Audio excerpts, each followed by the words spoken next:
ఆనందించను. సర్వశక్తిమంతుడు నాకు గొప్ప కార్యములు చేశాను కనుక. ఇక్కడ స్త్రీ గురించి దేవుడు చూపిస్తా ఉండు. ఇక్కడ అనేక మంది స్త్రీలుగా మనం ఉన్నాం కదా.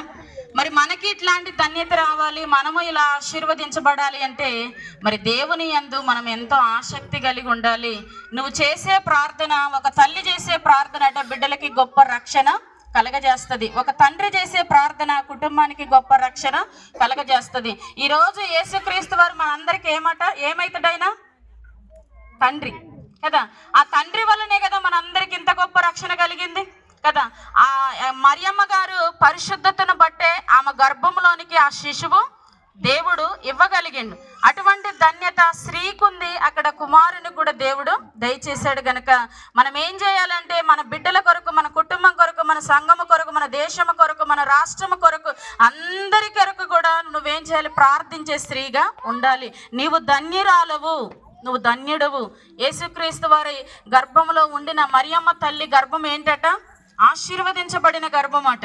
ఈరోజు మనము, మన పిల్లలు, మన కుటుంబము అంతటి కూడా ఆశీర్వదించబడాలి అని అంటే నువ్వు దేవుల్లో ఉండాలి, దేవునికి లోబడే వ్యక్తిగా ఉండాలి. హల్లెలూయా.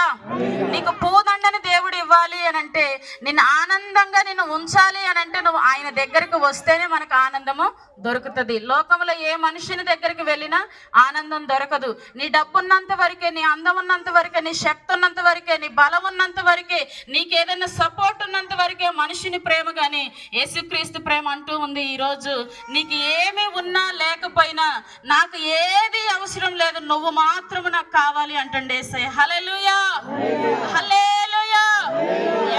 ఎవరికి భూమి మీద శాశ్వతం కాదు, కానీ మనం మరణించినను జీవించను ప్రభువే మనకు శాశ్వతం. కనుక ప్రియ దేవుని బిడ్డలారా, దేవుని ఆత్మ ఈ రోజు తెలియపరుస్తుంది ఏంటంటే, ఈ యొక్క పుట్టుక జ్ఞాపకం ఏంటంటే, యేసయ్య దీనుడిగా భూమి మీదకి వచ్చిన ఈ దినాన్ని మనందరము కూడా కలిసి ఆయనను ఆరాధించుట మన దేవునికి గొప్ప మహిమ కలుగుతుంది.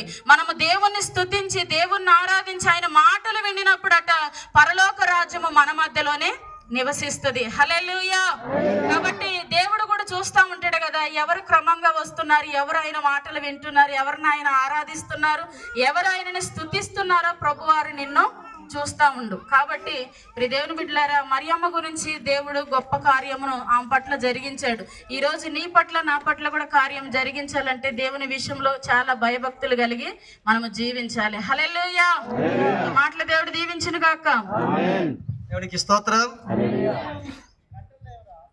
అద్భుతం కలిగాం.